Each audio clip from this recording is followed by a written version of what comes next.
انتہائی قابل احترام سامعین گرامی، کچھ جمعوں سے ہم لوگوں نے ایک مضمون شروع کیا ہوا تھا کہ یا ایھا الذین آمنوا علیکم انفسکم، اے ایمان والو اپنی فکر کرو، دوسروں پر تبصرے تذکرے، دوسروں پر تنقید اور دوسروں کی اصلاح کی فکر یہ چھوڑو، اپنی طرف نگاہ لے جاؤ اور جو کمیاں اپنے اندر پائی جا رہی ہیں ان کی شناخت کر کے ان کی اصلاح کی فکر میں لگ جاؤ۔ اس سے کیا ہوگا کہ اس سے معاشرہ درست ہو جائے گا، کیونکہ ایک ایک فرد کے درست ہونے سے مجموعہ اور مجموعے سے معاشرہ وہ اصلاح پذیر ہو جائے گا، جبکہ ہر آدمی اپنی اپنی فکر کے اندر لگ جائے۔ اب اصلاح کے ذاتی اصلاح کے مختلف پہلو اس سے پہلے میں نے ذکر کیے تھے،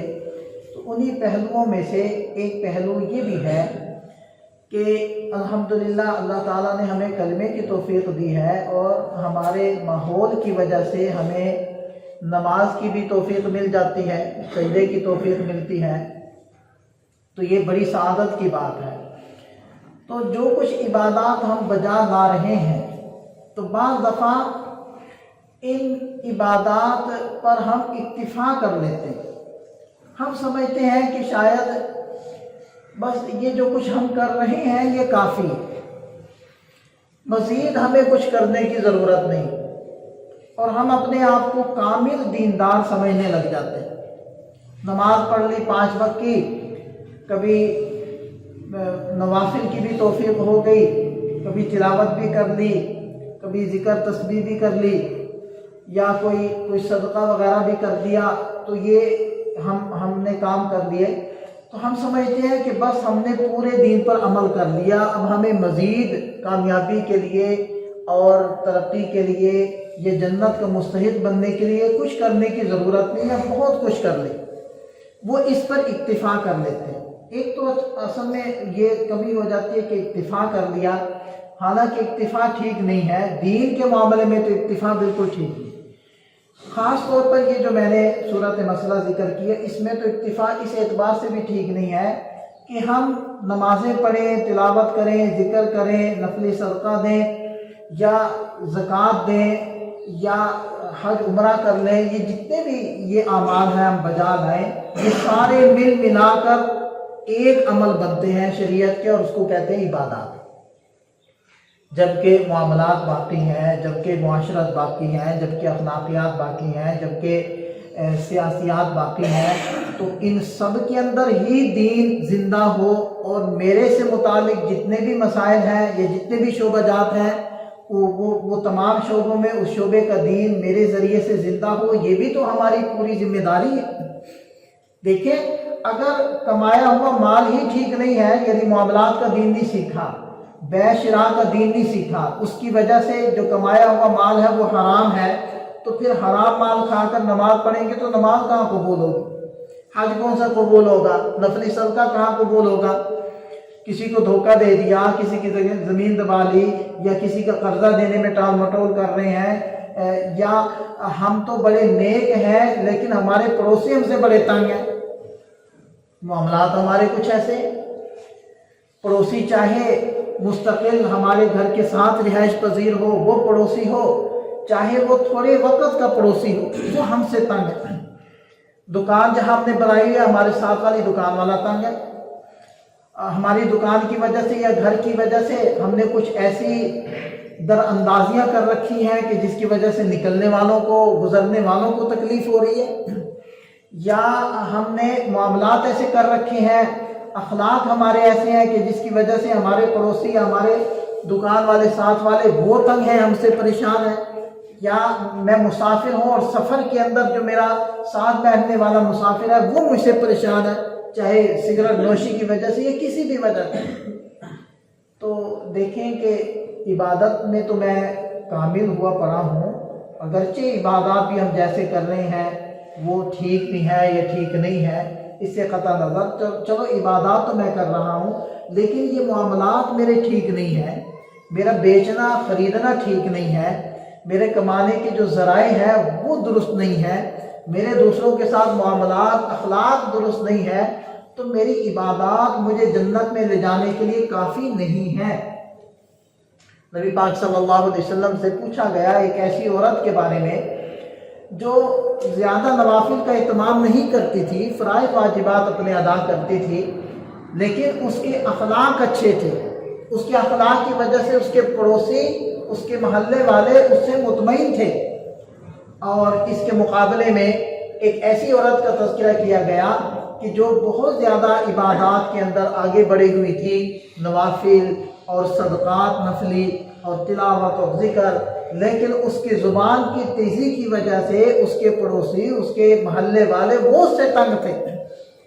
تو آپ علیہ السلام نے ارشاد فرمایا کہ پہلی عورت جنتی ہے، دوسری عورت جہنمی ہے۔ حالانکہ عبادات کے اندر دوسری عورت پہلے سے بھی آگے نکلی ہوئی، لیکن آپ علیہ السلام نے کیا فتویٰ ارشاد فرمایا کہ نہیں، پہلی وہ جنتی ہے، اگرچہ اس کے پاس نوافل کی کثرت نہیں۔ تو اس طریقے سے ہمارا اکتفا کر لینا جو عبادات ہم کر رہے ہیں وہ اس پر کہ بس یہ کافی ہے، مجھے مزید کچھ کرنے کی ضرورت نہیں، بس جنت میرے لیے پکی ہے، یہ غلط ہے، یہ نظریہ غلط ہے، اس کی اصلاح کی ضرورت۔ یہ سب ملا کر ایک عبادات بنتی ہیں، بقیہ سارا دین ہے جو ہماری زندگی سے متعلق ہے، بلکہ اس کی اہمیت ایک اعتبار سے بڑھ جاتی ہے، کیونکہ ان کا معاملہ ہے عام انسانوں کے ساتھ، عبادات کا معاملہ ہے اللہ تعالیٰ کی ذات کے ساتھ، اور اللہ تعالیٰ سے اس کی رحمت سے امید ہے کہ وہ عفو اور درگزر والا معاملہ فرما لیں گے۔ لیکن جو بندوں کے حقوق ہم سے ضائع ہوئے ہیں اور بندوں کی حق تلفی یا دل آزاری ہوئی ہے، اس میں تو جب تک بندہ معاف نہیں کرے گا رب بھی معاف نہیں کرے۔ تو اس لیے اکتفا کر لینا کہ بس کافی ہے میں جو کر رہا ہوں، یہ درست نہیں ہے۔ ایک تو اس اعتبار سے اکتفا کر لینا کافی نہیں ہے کہ بس نماز روزہ کر رہا ہوں، بقیہ بس مجھے دینداری کی ضرورت نہیں ہے، ایک تو اس اعتبار سے اکتفا کافی نہیں ہے۔ دوسرا اس اعتبار سے بھی اکتفا کافی نہیں ہے کہ جو نماز میں پڑھ رہا ہوں بس وہ ٹھیک ہے، اس میں مزید بہتری لانے کی مجھے کوئی ضرورت نہیں، بس ایسے ہی پڑھی جاتی ہے نماز، نہیں، بلکہ ہر وقت فکر مند رہنا، اپنی نماز سے، نماز پڑھ کر بھی اللہ تعالیٰ سے ڈرتے رہنا، پتہ نہیں قبول ہوئی ہے نہیں ہوئی، اور پھر اس کو مزید بہتر کرنے کی، مزید اس کی اصلاح کرنے کی فکر میں رہنا کہ مجھے ترجمہ نہیں آتا اب تک نماز کا، تو میں نماز کا ترجمہ بھی سیکھ لوں، ابھی تک میں نے نماز کا ظاہر بنایا ہوا ہے، میں بڑے اچھی طریقے سے کھڑا ہوتا ہوں، لیکن میری نماز کا جو اندر ہے یعنی خشوع ہے نماز کا، یعنی دل کا دھیان ہے وہ دائیں بھٹک جاتا ہے، میں ذرا اس کے اصلاح کی فکر کروں۔ تو مسلسل اپنے اعمال جو انسان کر رہا ہے ان کی اصلاح کی فکر میں لگا رہے، ان کو اگلے درجے پر لے جانے کی فکر میں وہ مصروف رہے، اور جو کر رہا ہے اس پر اکتفا نہ کرے، یہ بھی اس کا مطلب۔ تیسرا اس کا پہلو یہ ہے کہ ہمیں صرف عبادات پر اکتفا نہیں کرنا چاہیے، بلکہ اس کے ساتھ ساتھ گناہوں سے بچنے کا بھی اہتمام کرنا چاہیے، اس لیے کہ بسا اوقات یہ جو گناہ ہوتے ہیں یہ ہماری عبادات کے اثر کو ختم کر دیتے، ظاہر کر دیتے، اور انسان جتنا بھی عبادت گزار ہو اگر گناہ کیے ہوئے ہیں تو اس کا وبال تو اس نے پانا، اس کے سزا تو اس کو ملنی۔ اور گناہ کرنا یا طاعت کرنا، اس کا آسان مفہوم یہ ہے کہ اللہ تعالیٰ نے جو نعمتیں بندوں کو عطا فرمائی ہیں ان نعمتوں کو صحیح استعمال کرنا یہ طاعت ہے، اور ان نعمتوں کو غلط استعمال کرنا یہ گناہ اور نافرمانی۔ اس کی آسان مثال آپ یوں سمجھیں کہ کوئی آپ کو ایک موٹر سائیکل دے دے تحفے میں، اور اس کی نیت یہ ہو کہ یہ اس کے ذریعے سے مسجد میں آیا کرے گا نماز پڑھنے کے لیے، مدرسے میں جائے گا پڑھنے کے لیے، اور خیر کے جتنے بھی کام ہیں ان میں استعمال کرے گا، لیکن وہ صاحب جن کو وہ موٹر سائیکل ملا ہے وہ کبھی تو ون ویلنگ کر رہے ہیں، کبھی اس کے ذریعے سے لوگوں کو لوٹ رہے ہیں اور تصادم کا ذریعہ بن رہے ہیں، تو بتائیں دینے والے کے دل کے اوپر جب یہ حالات سنے گا کیا گزرے؟ ظاہری بات ہے وہ خوش نہیں ہوگا، اور اس نے اس مقصد کے لیے مستحکم نہیں دیا۔ بالکل یہی معاملہ ہمارے ان اعضاء اور ان نعمتوں کا ہے جو اللہ تعالیٰ نے ہم پر کر رکھی ہیں، اعضاء کی شکل میں، آنکھیں ہیں، ہاتھ ہیں، کان ہیں، اور ہمارا دماغ ہے، اور اسی طرح جو ہمیں علم والی نعمت اللہ تعالیٰ نے عطا فرمائی ہے، کوئی فن اور مہارت ہمیں عطا فرمائی ہے۔ اب انسان کو یہ نعمتیں دینے کا مقصد تو رب کا کیا تھا؟ اس کی عبادت، اس کے بندوں کی خدمت، اس کی طاعت، اس کی خوشی کے کاموں کے اندر ان نعمتوں کا صرف۔ لیکن جب بندہ گناہ کرتا ہے اور رب کی نافرمانیوں میں ان نعمتوں کا استعمال کرتا ہے، تو پھر آپ خود سوچیں کہ اللہ تعالیٰ کو کتنا ناگوار گزرتا ہوگا، اور اللہ تعالیٰ کو کتنا غصہ آتا ہوگا اپنے بندوں پر کہ جو نعمتیں رب کی لے کر اور آلات رب کے لے کر وہ اس کی نافرمانیوں میں استعمال کر، اپنی سوچ کو، اپنے علم کو، اپنے فن کو اور اپنے اعضاء و جوارح کو رب کے ناراض کرنے کے اندر لگے ہوئے۔ تو جب نیکیوں کے ساتھ گناہ اکٹھے ہوتے ہیں، یہ بالکل ایسے ہیں جیسے لکڑیوں کے ساتھ آگ اکٹھی کریں، جیسے اچھے اچھے دھلے ہوئے استری شدہ کپڑوں والی الماری میں آپ آگ بھی رکھ دیں کہ چلو کوئی بات نہیں، تھوڑی سی آگ بھی صحیح، تو غالب کیا آئے گی؟ آگ غالب آئے گی۔ اس لکڑیوں کے ڈھیر کو آگ جلا کر راکھ کر دیں۔ تو بالکل انسان کا نیکیاں کرنا اور اس کے ساتھ ساتھ گناہوں میں بھی لگے رہنا،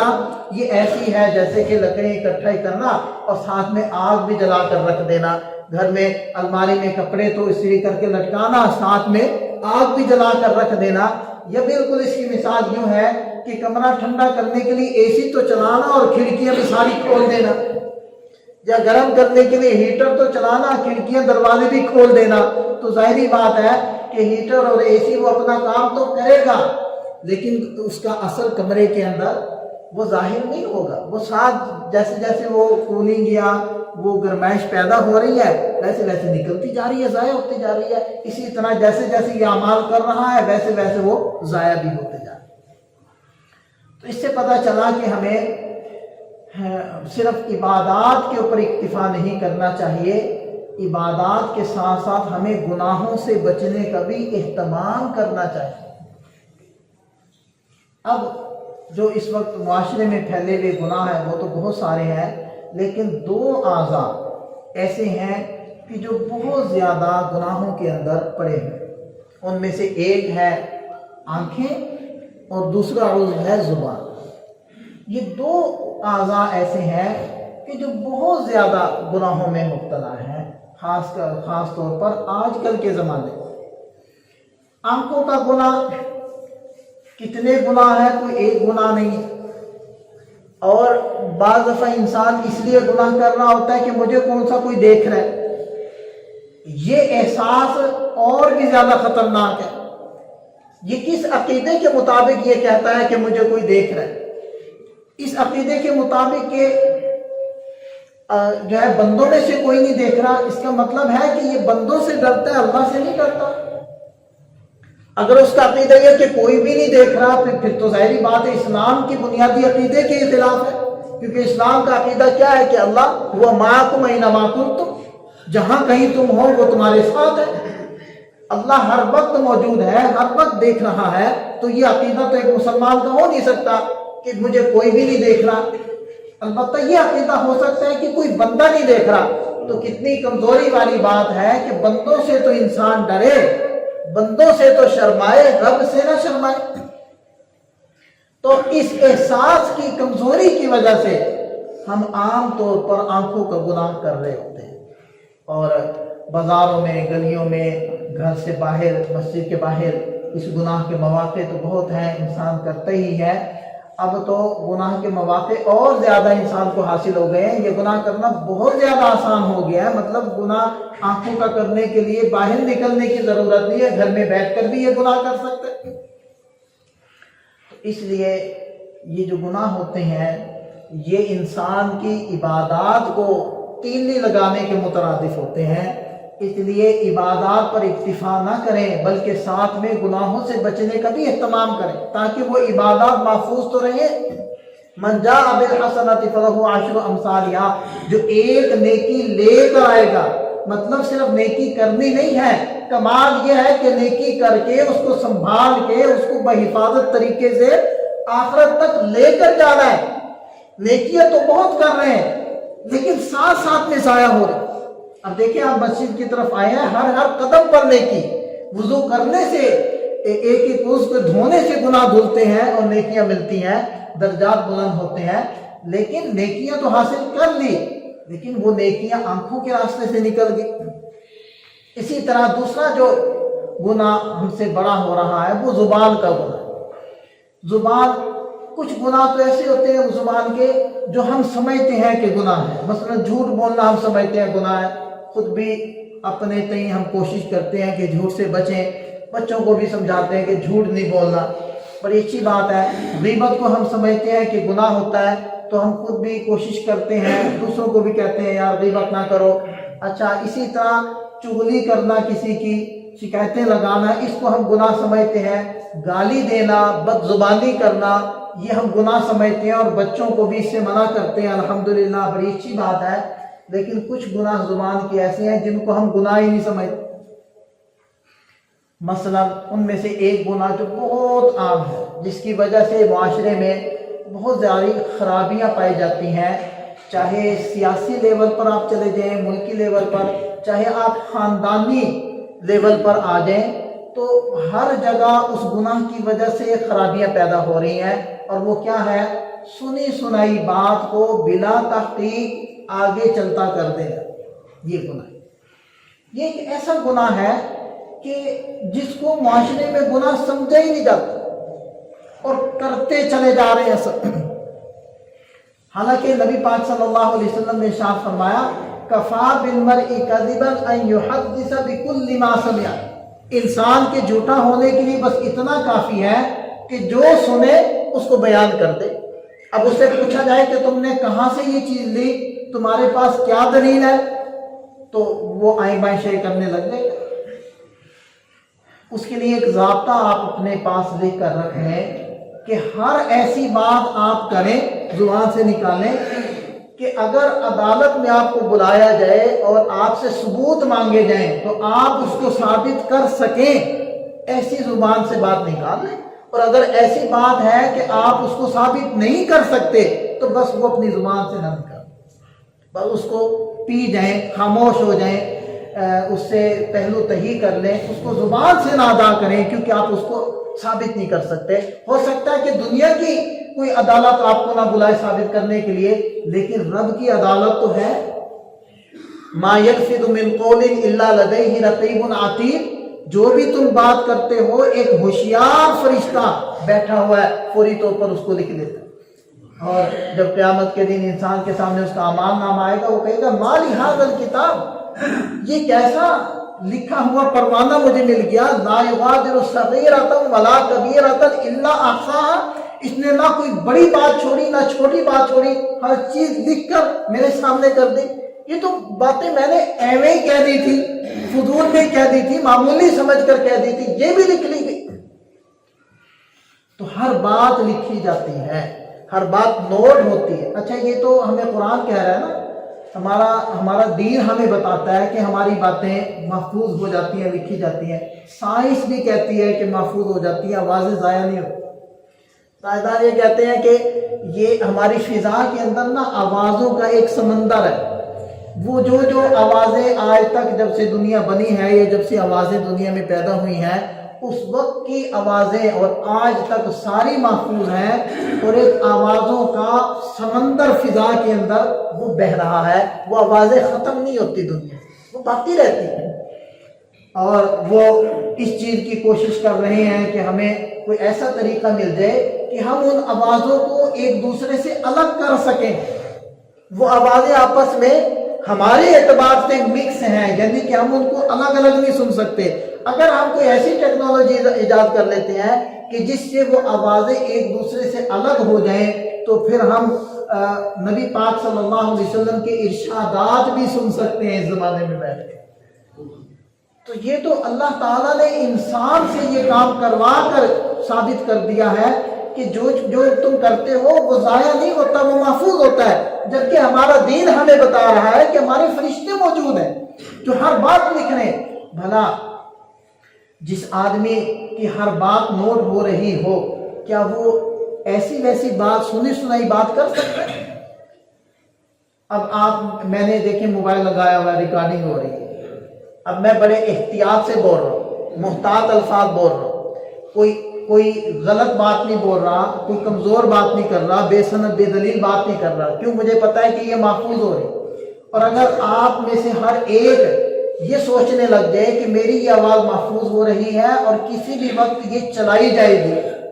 دنیا کو سنائی جائے گی، تو کیا خیال ہے ہمارا بولنا محتاط نہیں ہو جائے گا؟ ہم سب محتاط ہو جائیں گے کہ بھئی ریکارڈنگ ہو رہی۔ جب آپ کسی دوست کے ساتھ گپ شپ لگا رہے ہوتے ہیں اور اچانک سے آپ کو یہ بتایا جاتا ہے کہ اب آپ کی آواز، آپ کی یہ کال ریکارڈ ہوگی، احتیاط سے بولیں، تو کیا خیال ہے وہ بولنا بدل نہیں جاتا؟ ہم ویسے گپ شپ کرتے ہیں جیسے پہلے کر رہے تھے؟ نہیں، بالکل بدل جاتے ہیں۔ تو بالکل اسی طرح ہم نے اپنے اندر یہ احساس بیدار کرنا ہے کہ ہمارے بولے ہوئے الفاظ ضائع نہیں جائیں گے، یہ محفوظ ہو جائیں گے، میں نے احتیاط سے بولنا ہے۔ تو پھر ہم سنی سنائی باتوں کو آگے نہیں کیا کریں گے بلکہ تحقیق کریں گے۔ دوسرا ہمارے اندر مسئلہ یہ ہے کہ ہم صرف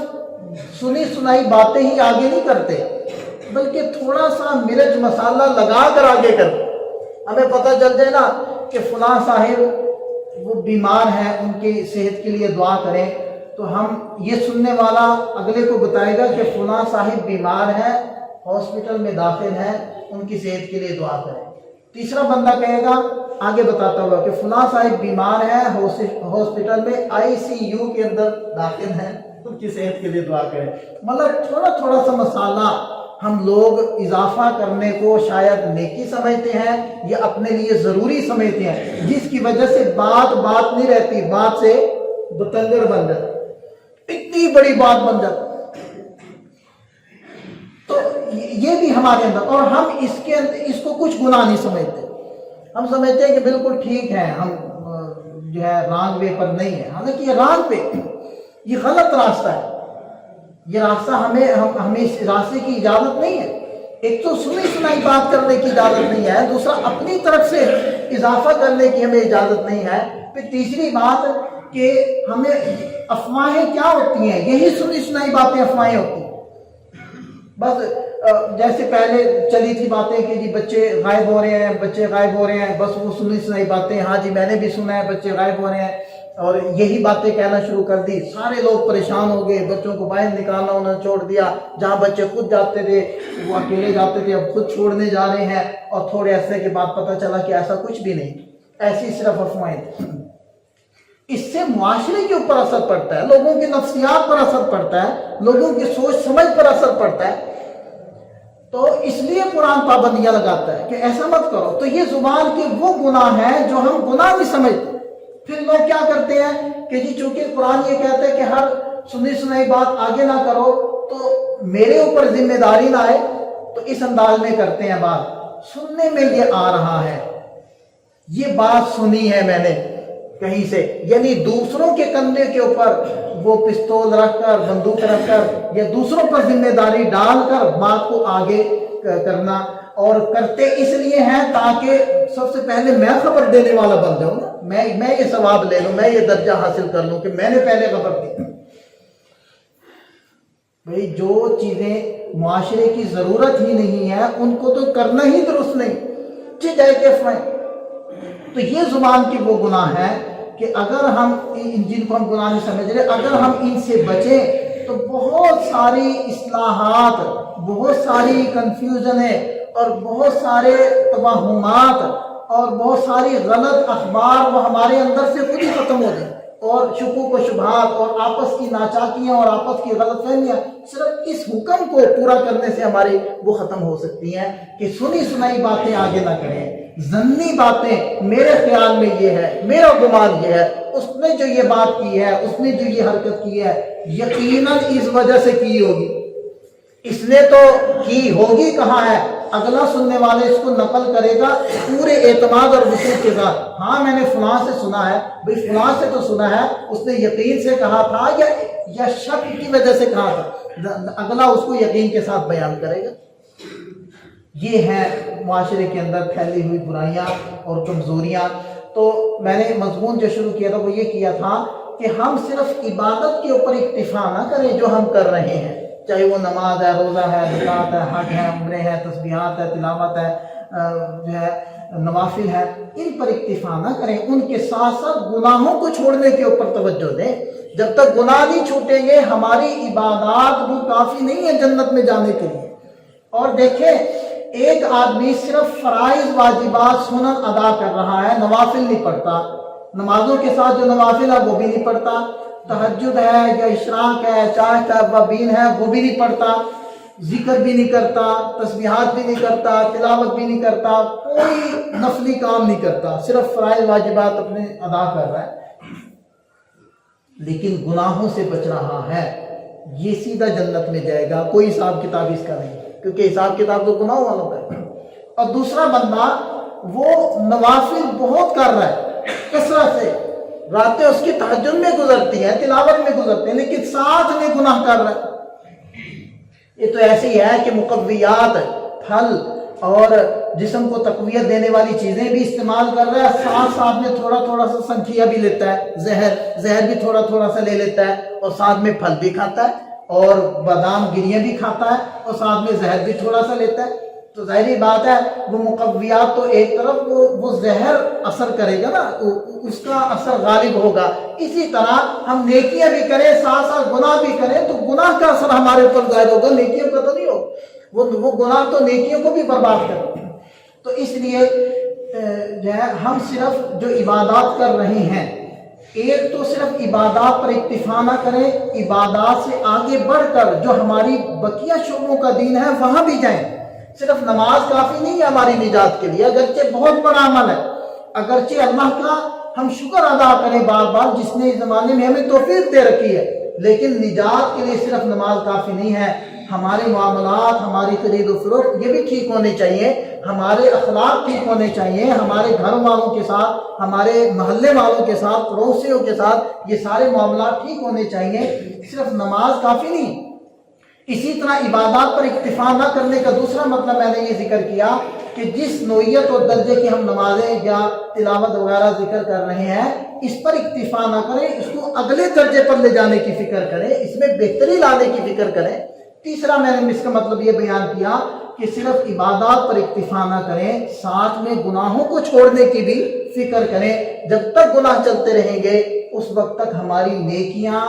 بے اثر رہیں گی۔ بس یہ تین مفہوم میں نے ذکر کیے ہیں صرف عبادات پر اکتفا نہ کرنے کے۔ اللہ تعالی ہمیں سمجھ عطا فرمائے، عمل کی توفیق عطا فرمائے۔